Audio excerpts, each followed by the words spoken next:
what's your experience now, 2 weeks in? Is there actually a fourth branch of government? There most definitely is. And this is actually really, what Vivek is saying is really goes to the heart of the problem.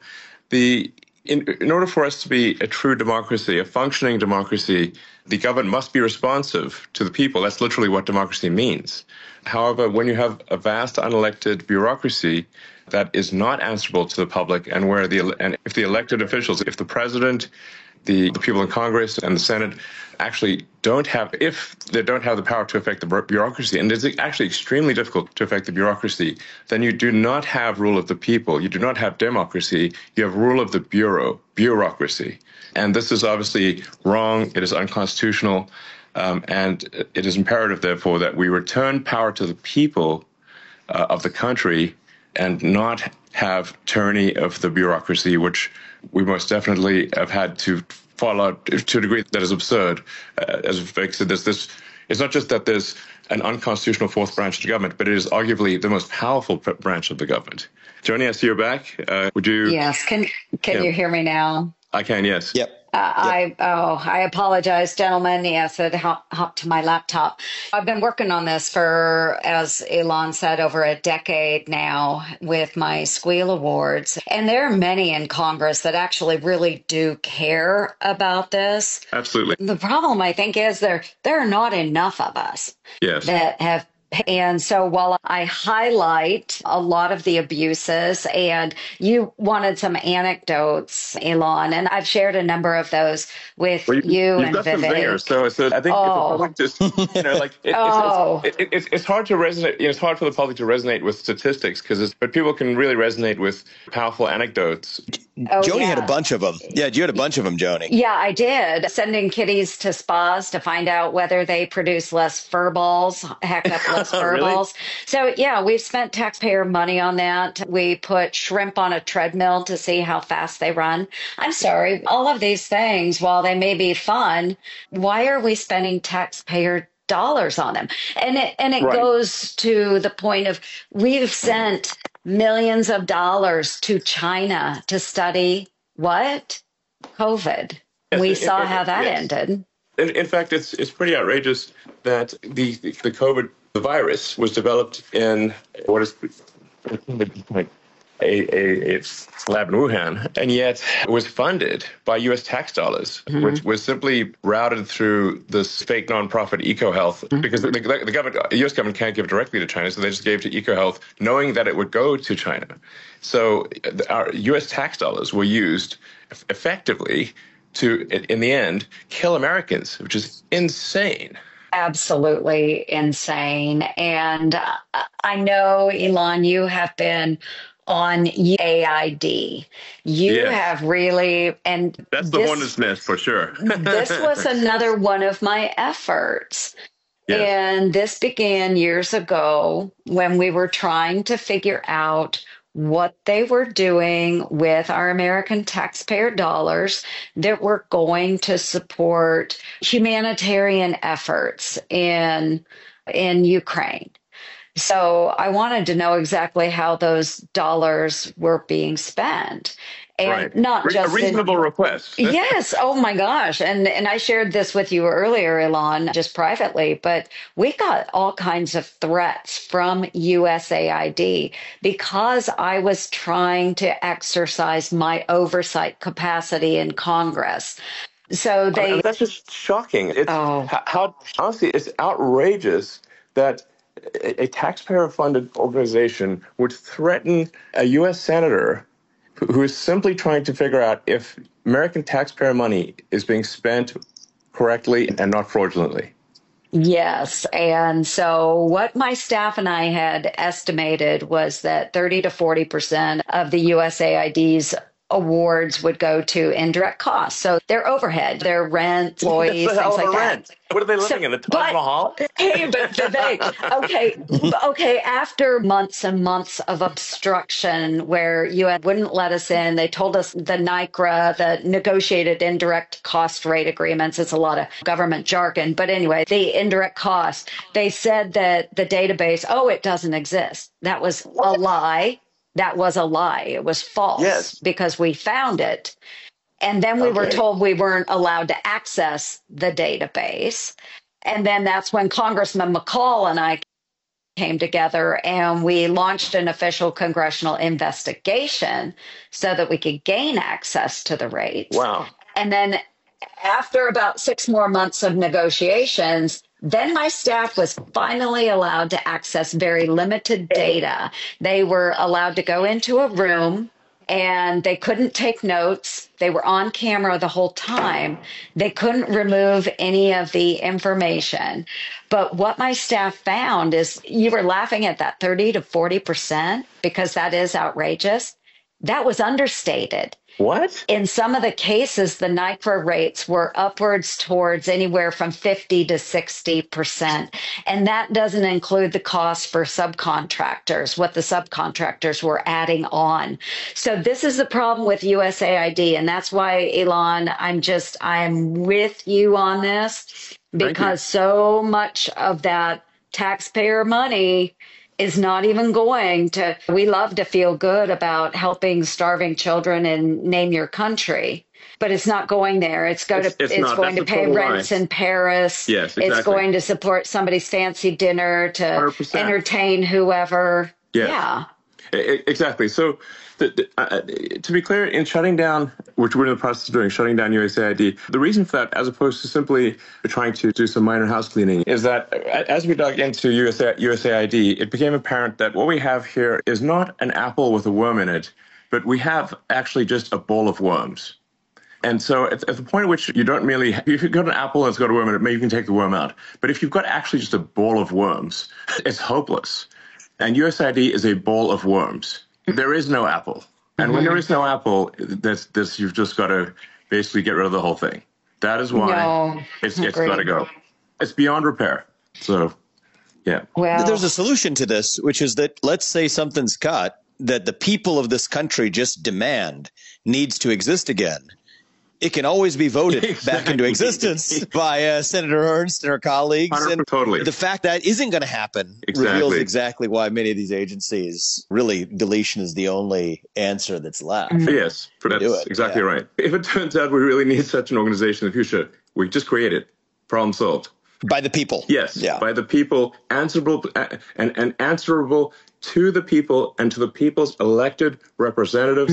That is the way that government is supposed to work. That I agree. And more transparency. Sunshine is the best disinfectant out there.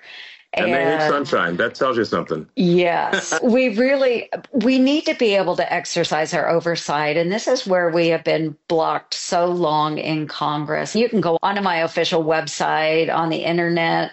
Yep. You can look through my priorities, go to my squeal area. You can go back. I've got the last several years on there of efforts, whether it's USAID, NIH, the National Institutes of Health, those taxpayer dollars that were going to China's Wuhan Institute of Virology, SNAP overpayments through USDA and the states, you name it.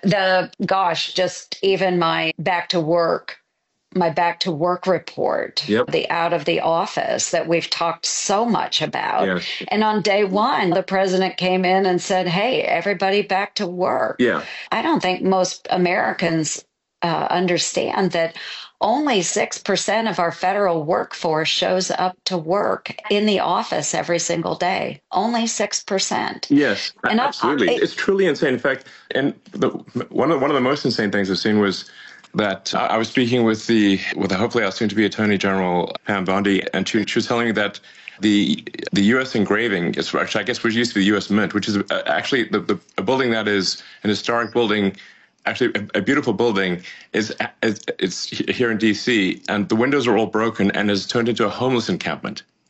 That means no one comes to work to such a degree that this beautiful building has all the windows broken and is turned into a homeless encampment in downtown D.C.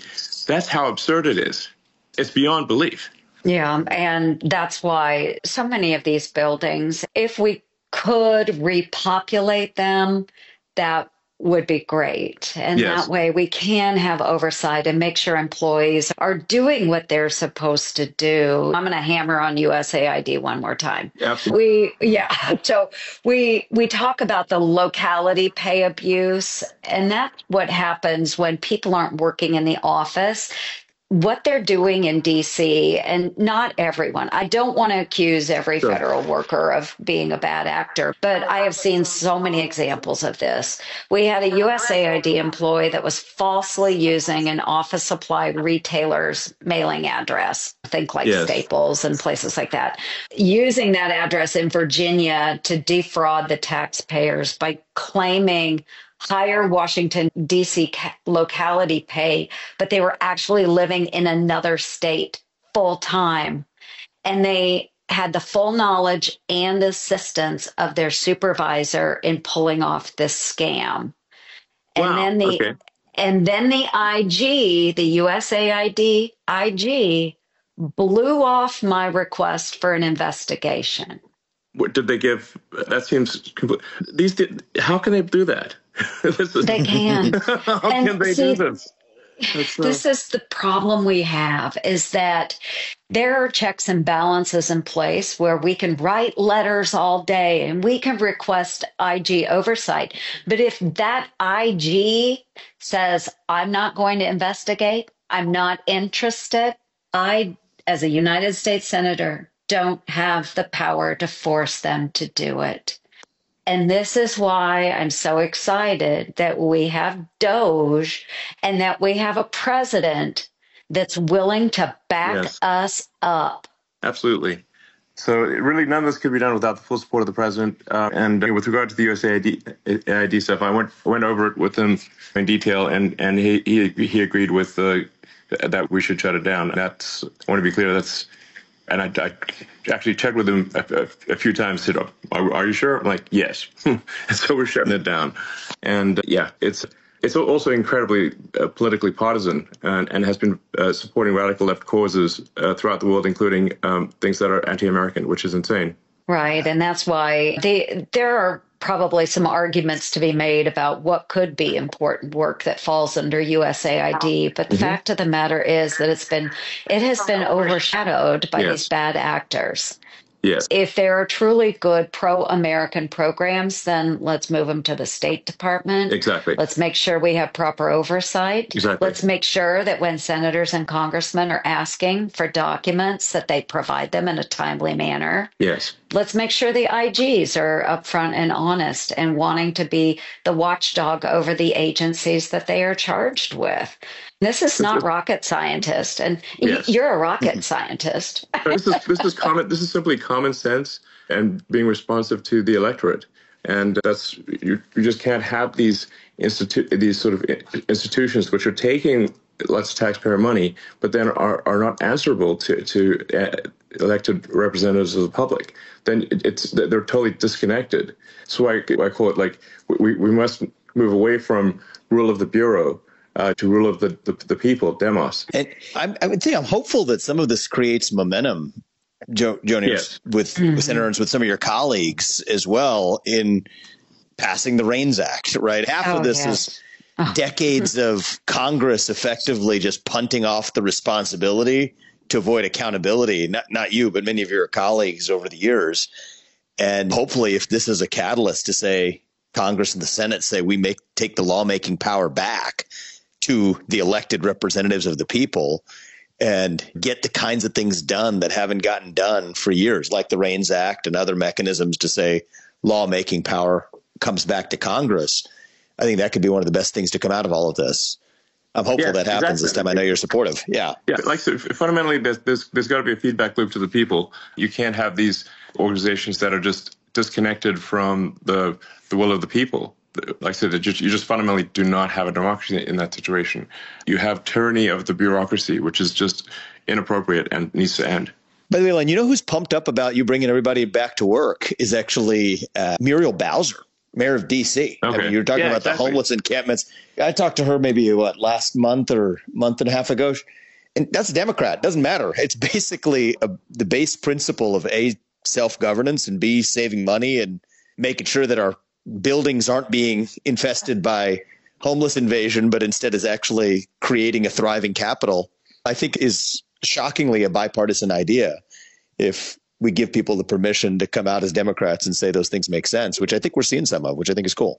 No, you're absolutely right. The lack of people showing up for work in D.C. has actually made D.C. look like a ghost town. In fact, parts of D.C. It looks post-apocalyptic in parts of D.C. because once people start coming to work, then the restaurants close down, then the stores close down, and then you just have boarded up stores and restaurants, and it destroys the small businesses in downtown D.C. Yeah, and there's a reason why people come to work and are more effective and more collaborative in one place. Yeah, we're rediscovering, why do you have offices? Oh, it turns out there's a reason. And the president has made his will clear. Return to work. That's it. End of story. I think the first 2 weeks has been pretty massive. And if it continues at that rate, even if you think about one of the big economic questions right now is the 10-year Treasury rates, right? They're going up.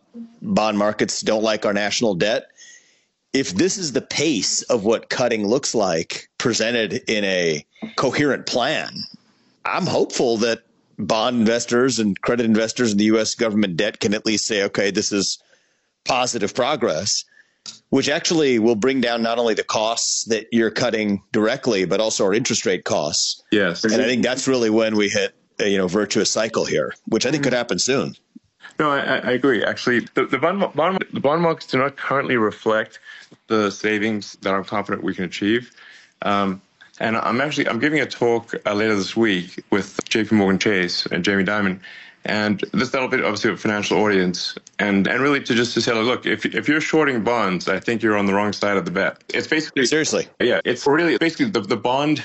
There will be less debt needed as we stop wasting taxpayer money on crazy things, whatever the $50 million for condoms to Gaza, which I suspect didn't actually end up being condoms in Gaza. That's a lot of condoms, guys.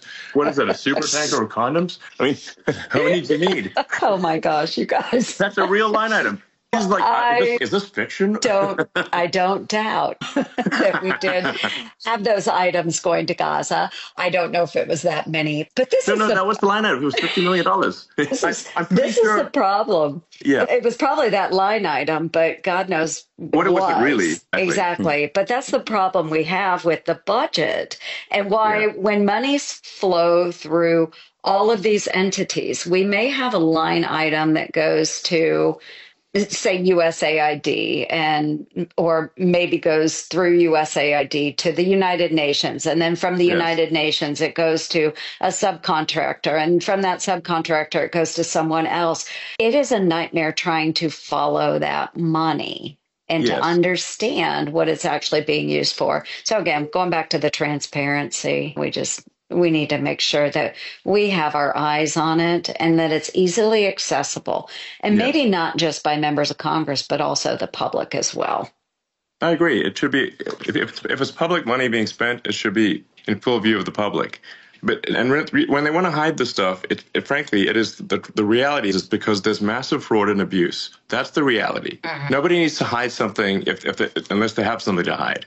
Once in a while, you've got something that's, say, an intelligence operation or that actually needs to be classified, but that's a rare situation. That's a tiny fraction of expenditures.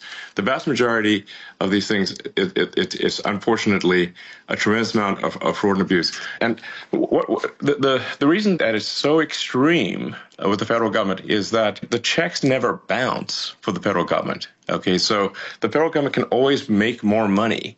And the problem is that in doing so, that's what creates inflation. Something that I really want to reinforce for people is that it's government spending that creates inflation. So when you see prices go up at the grocery store, it's because the government spent more money than it brought in taxes, increased the money supply, diluted the value of money, and made your paycheck be less valuable. It meant like the prices are going up because of government-induced spending, of government spending that results in inflation.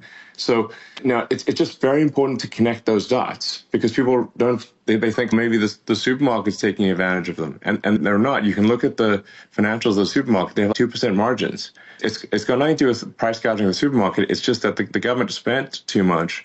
That increased the money supply and diluted the value of somebody's paycheck.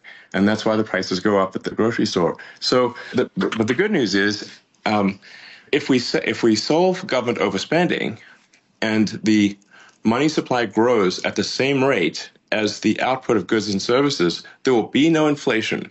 And the prices in the supermarket now will be the same as the prices in the supermarket in a year. And that's a super big deal. And that really affects people's lives. That's what we're aiming for. And we're going to do everything possible to succeed in that goal. And I think every dollar saved, the problem you just mentioned, Elon, is exactly why 10-year interest rates on U.S. Treasuries are persistently going up. Even if the government's trying to make them go down, the market's bidding them right back up. Yes. But conversely, for every dollar, hard dollar actually saved, right? So how many ever billion it was in the first 2 weeks, there's actually, it's almost like a 2-to-1 saving, because that means that the interest rate that lenders to the U.S. government charge will go down at a time when the interest rate payment itself on our national debt is one of the biggest items of our federal budget. So that automatically comes down for every one of these other savings. Exactly. And the only thing to be presented as a coherent plan, which I think you're already beginning to do, that alone, I think, will have a 2-to-1 savings for every dollar that's actually hard dollar that's actually saved, because you get the interest cost next year that comes down as a consequence as well. Yeah, that's actually a very good point you just made, Vivek. I just want to basically repeat that and reiterate that for the audience. When you actually get a double benefit when you bring down government spending, and there's a very important double benefit, which is that you stop inflation and interest payments go down, because the government is no longer borrowing money. So if the government is borrowing money, it's actually competing with everyone else to borrow money, and that drives up the interest rate. So if we solve government spending, in a nutshell, your grocery bill stays the same, your mortgage payment goes down, and your car payment goes down, and your credit card bill goes down. Exactly. I think that's what the people of America want, obviously. Yeah. And that's I couldn't a good agree. goal. I couldn't agree. It's really important. And I'm sitting here tonight in Iowa, and I took my mom to church this morning, and man, everybody at church, we all stand around afterwards and visit, and everybody's just really excited about the opportunity that the new administration is bringing, because costs are just through the roof for people in my neighborhood in Southwest Iowa. It's hard. These are folks just getting up every single morning, trying to do their job and do the best. And yet we as a government have failed to listen to their needs, and then to be able to cut the spending at the federal level, to make sure that their taxes stay low, and make sure that we are paying down our debt. No more deficit spending. Let's try and balance this budget as best we can. And we've heard plans from Ron Johnson and others in the Congress, but we've really got to get serious about it, because every one of my constituents owes $67,000 to our national. That's outrageous. And it's getting worse over time. So really, if we don't do something about it, America's going to go bankrupt. That's the fact. So we must do something about it. It's imperative. Senator Mike Lee, I see you've joined. Would you like to add something to this conversation? You've got some great stuff as well to talk about. Yeah, I'd love to. Thanks so much for the invitation. Look, I see this as an inflection point. Every 75 to 90 years in Anglo-American history, we've seen a major upheaval.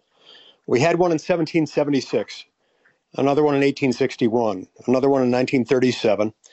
2025, we're due for one. And I think that's going to be the DOGE revolution. And I think it has to be about much more than just the individualized, wasteful spending pet projects. At the core of all this is a fundamental ailment, which is that we've missed the purpose of the United States government. It's supposed to be about just a small handful of things: weights and measures, trademarks, copyrights, and patents, regulating interstate and foreign commerce. The founders of the country would blow their minds that the federal government has gotten so gigantic and is interfering with people's lives in so many ways. That's exactly right. And then we've compounded the problem once we lost track of what the federal government's purpose is. We put the wrong branch in charge of the wrong responsibilities. We've been making most of our law, 100,000 pages a year, through the executive branch, which the Constitution says you can't do.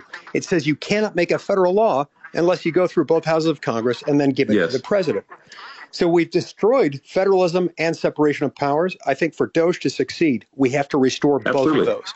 In my view, the best way to start is by passing the REINS Act, which would require Congress to enact those laws. And I think to get that passed this year, we've got to attach it to the debt ceiling bill. I posted on that on my Base Mike Lee. I absolutely agree with you 100%. What you're saying is just absolutely true. That there's vast amounts of federal regulation, which are de facto laws that are created, that it's an incomprehensible amount. It's literally no human could possibly even comprehend it. If you tried your hardest your whole life, you barely understand a small fraction of the regulations. And these regulations, if you look at them, there's millions of them, and it's not like any one regulation is the showstopper, but it's the way I visualize it. It's like Gulliver, like America's like Gulliver, tied down by millions of little strings, and we need to cut those strings and free the giant. Exactly. That's exactly right. It's those laws, which they are laws, those will put you in prison. Those will shut down your business. Those will ruin your life if you disobey them. No different than any other law. It's totally crazy. It's exciting. Elon, isn't it true President Trump has an executive order that says for every one new regulation that is put into place, 10 have to be rescinded? Yes. Yes. And now, of course, the bureaucracy is going to try to game that by having the one regulation when, like, somebody says, everyone can ask one question, but then have a question in 10 parts. So it's possible to it's possible to game the regulation. So I think in addition to that executive order, which I certainly applaud, I think we need to go in and do wholesale removal of regulations. Like, regulations basically should be default gone, not default there, default gone. And if it turns out that we missed the mark on a regulation, we always add it back in. These regulations are added willy-nilly all the time. So we just got to do wholesale spring cleaning of regulation and get the government off the backs of everyday Americans so people can get things done, and the government doesn't have a sort of boot on the neck of the average Americans, which is because what are the core founding values of this country? What has made America great? What will lead to further greatness is a focus on merit, that you get ahead as a function of your hard work and skill, and that you have freedom. It's free. It's the land of freedom and opportunity. And if the government has millions of regulations holding everyone back, it's not freedom. We've got to restore freedom. And by the way, that's copied, multiplied, and 50-fold higher, where each of the 50 states then do the same thing. Yes. And many of these federal regulations are duplicative of the states doing the exact same thing, where the bureaucracies in each of the states are behaving like the federal government. So you think about the impact on people's lives, it just layers one on top of the other. And like you talk about zero-based budgeting, I really like this concept of zero-based regulations, where the default is nothing and build back on top. Nothing, exactly. Right. I mean, that's what our founders wanted. Yes, absolutely. It used to be like, and not that long ago, if you wanted to start a business, you just start a business. You just open no license. Store. You can just do it. The government's not like prying into every part of get the license for this, do the license for that, get 17,000 permits. You look at LA and like how when I lived in LA, it was hard to get a permit to remodel your kitchen. And now with this disaster that's happening in LA, this terrible tragedy, just the sheer number of permits required to build a house are staggering. Basically, they've made it illegal. But we got to start somewhere on the regulatory front, and certainly, at least if we address federal regulation, then people can choose to move from one state to another and still remain in America, and move to the state that has less regulation, where the government gives you more freedom, and you've got that competition between states. You've got that federal system that was meant to be the case. That was how the country was created. Let the states compete. If your state is being oppressive, you can go to a neighboring state and live there. That's the whole idea.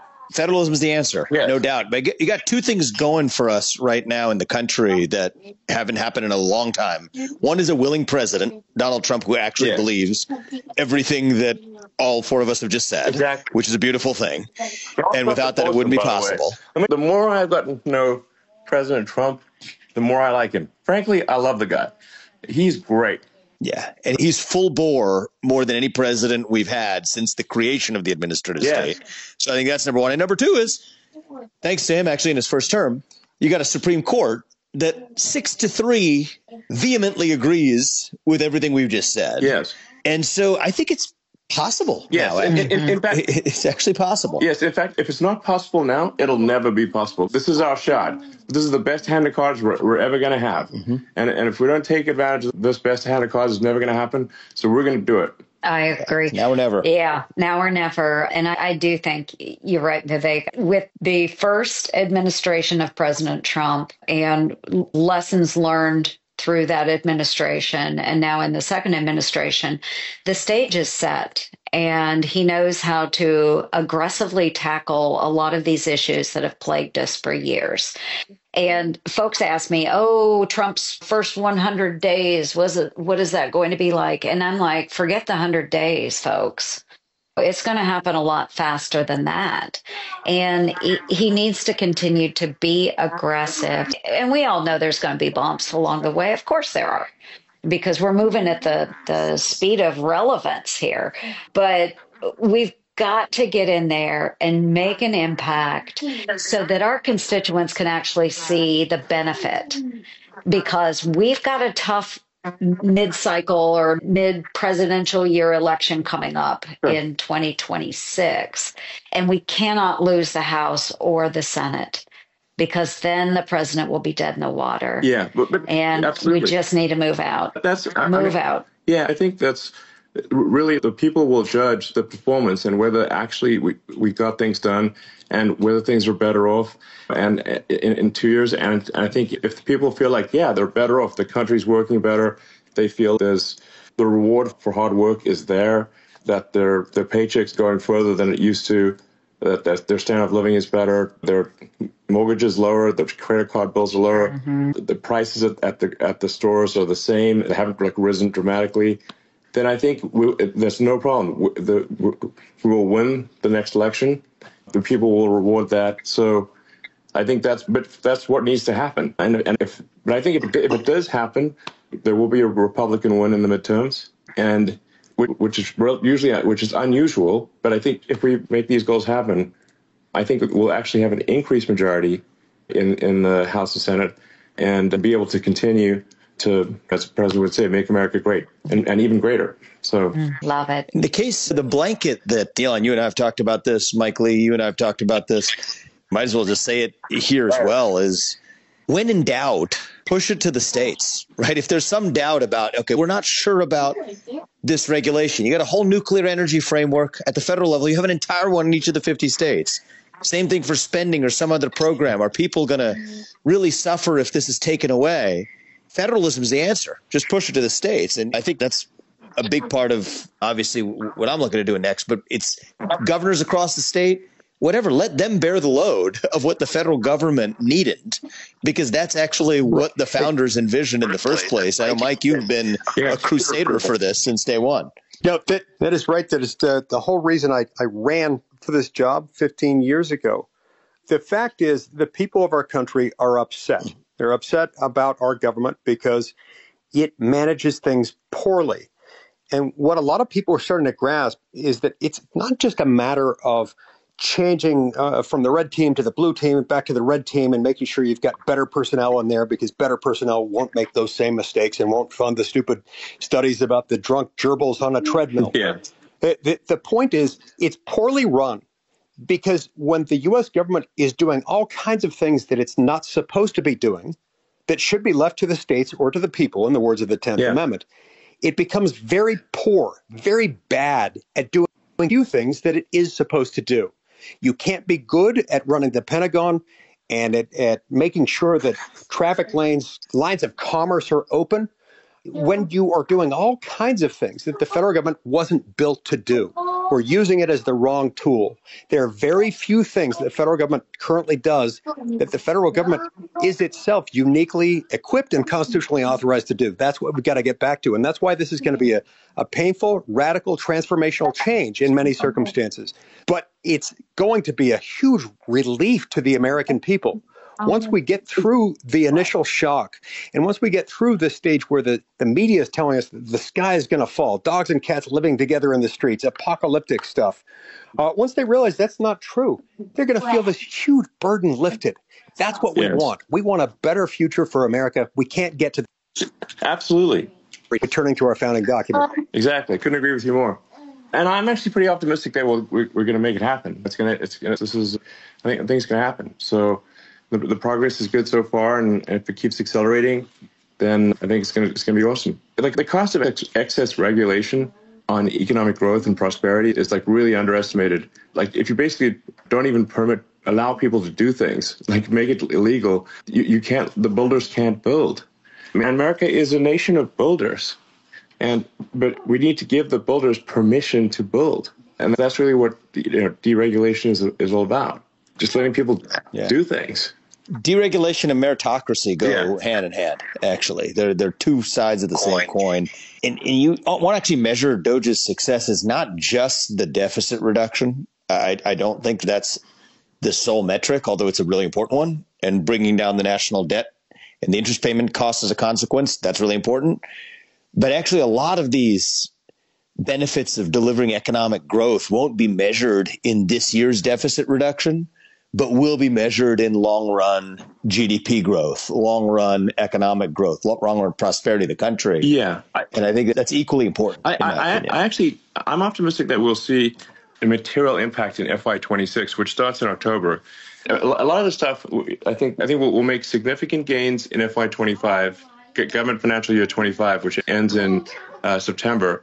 But I think the sort of metric we're tracking, startup style or just, and we're going to be posting more and more detail on the DOGE website and DOGE handle on X, is just so people can see in detail. This is where we're seeing the delta in spending between current spending and the government financial year 25, or 26, which starts in October. And that number is really, we think it's at this point over $1 billion a day, maybe $2 billion, maybe approaching $3 billion. And I think we can take $1 trillion out of the deficit next year. Obviously, this is going to require strong support from the president, but thus far we certainly have that, and also support of the Congress and support, and also hopefully support from the judiciary as well. But it's basically the goal in a nutshell is pretty straightforward. We have a $2 trillion deficit, which is far in excess of economic growth. If we can get that deficit in half, from $2 trillion to $1 trillion, and we can get the economic growth to match that $1 trillion growth in the money supply, that means there will be no inflation, and also that interest rates will drop, credit card interest down, mortgage interest down, car payment interest down, and prices at the store stay the same. That is a great outcome for people, and I think we can. I think we can do it. I think people say it's unrealistic. No, people say it's unrealistic. It's the funniest part about this is just the hard number here. And the four of us here know the answer, but for people who are listening, it might be eye-opening. Where, like, how much money did the federal government actually spend last year? Not the mumbo jumbo, not discretionary this and not just like how much did the federal government spend last year? It was about $7 trillion. It was just under $7 trillion. How much did we spend in this like ancient time period known as 2019? Okay. Right. Not that long ago. Like this year called 2019. Not that long ago. We all kind of remember 2019. It was $4.5 trillion. It was less than 4.5. 4.45. Less than about $4.5 trillion. Exactly. That's $2.5 trillion right there. Yes. So if you just go back to 2019, that's $2.5 trillion. Exactly. Which is insane, actually, that they think that's impossible. As 2019 was not that long ago, and nobody thought that there was an apocalyptic hellscape underway in 2019. Yeah, 2019 was pretty cool, actually. I like 2019. 2019 was not some nightmarish hellscape. Exactly. In fact, we got along things were just fine in 2019. Mike can vouch for this too, though. What we saw with COVID, as we were pushing all those dollars out the door, they started a lot of programs with those dollars, and people just continue to expect those dollars to come, even though we're way beyond COVID. Yes. Way beyond COVID. So often people will say, you can't reduce deficit that much because what about all the entitlement spending? There's the sort of guaranteed spending. But here's the thing, and especially during COVID, as you're alluding to, there was actually a massive growth, a massive increase in the amount of fraud and waste in entitlements, with like fake people like collecting Social Security, like bogus payments to Medicare. The level of fraud is actually staggering. And it just cutting back on that. And by the way, it's not just even U.S. fraud rings. I don't know if people realize this, but the estimates I've seen are between 100 and 200 billion dollars in foreign fraud rings. There are professional foreign fraud rings operating that are taking somewhere between 100 and 200 billion dollars a year of U.S. taxpayer money out of the country. And a lot of people realize that. And so the fraud in that case isn't even going to American fraudsters. It's going to somewhere in other countries. Elon, I sent that example to you the other day. Sat down with a friend of yours, works in ID technology, Yeah. and he showed me that video of a deep fake where it was a Chinese scammer trying to receive U.S. federal government benefits. Just it's outrageous. But so much of that money that Chinese scammers are taking out of the pockets of our taxpayers. Yes, and I mean, there's American entitlements are being defrauded by people not even in the U.S. and from many other countries because the fraud controls are so weak on the entitlements programs. The due diligence is so bad that it's actually possible to operate hundreds, if not thousands, of fake people and get entitlements sent to you that you then take the money out of the country, out of the United States. This is happening as we speak. It's utterly insane.